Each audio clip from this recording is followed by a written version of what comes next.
Running the big guns, the big arms out here. Imagine sending your kid on the school bus and they pass out from heat. Watch this. I am passed out on the bus. Stand her. Why can't we just open the window? Because the alarms will go off. Frightening. Students forced to ride home on a sweltering school bus in Washington State last week. The little girl that passed out, though, is okay. But the truth is that most parents think it's okay to leave their kids in their car even just for a few minutes. Joining us now with what you need to know as the Vice President of kidsandcars.org is Susan Ariema. Nice to see you this morning. So Thank welcome you for having to the show. me. This story is frightening. Parents, I think that's okay. It's only a few minutes. Oftentimes that's what they think, and the reality is, even with the windows ajar, in a matter of minutes, the car can heat up the interior to 125 degrees. 80% of the heating takes place in the first 10 minutes. So if you leave a child just for a few minutes, it can be fatal. Is this a big problem? I mean, are there a lot of deaths from this every year, or we see an average of about 37 children per year dying in a hot car.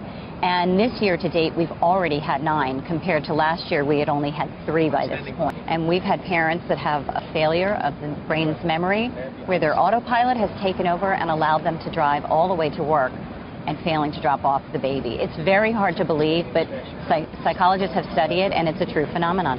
Okay, so we have some tips to make sure, like if you're walking by a car, you see a baby in the car, no one's around, it's a hot day, what should you do? Exactly. Well, we always encourage parents, or passersby rather, that the first thing you want to do is call 911. You want to have emergency personnel on the scene. But if you feel the baby's in distress, they're lethargic, unresponsive, very red and sweaty, then you may want to take matters into your own hand. So we have a tool that I'm going to demonstrate for you. And there's a new law. Several states have passed laws that cover a passerby, protect them from any legal ramifications if they do break a window to free a child. And there are a few states that are proposing laws, including New York State, that will allow a passerby to take action. All right, how do we do this? So we want to take our precautions. We want to cover our eyes. If you don't have safety goggles like you and I do, a pair of sunglasses works just as well. Yeah, not everyone has these in their back pocket. I just happen to have these today. Just in case. But if you do, put them on for today's event. If you don't have gloves, you could take a T-shirt or another article of clothing and wrap your hand to protect your hand. Okay. And we're going to be using a tool called the Rescue Me tool. It's a spring-loaded punch tool. It fits on your keychain. It can be used if you're trapped inside your vehicle. It also has a seatbelt cutter. And it can be used if you're passing by and see a child or even a pet who's in distress in the vehicle. All right, so here's a car. Let's fire it up.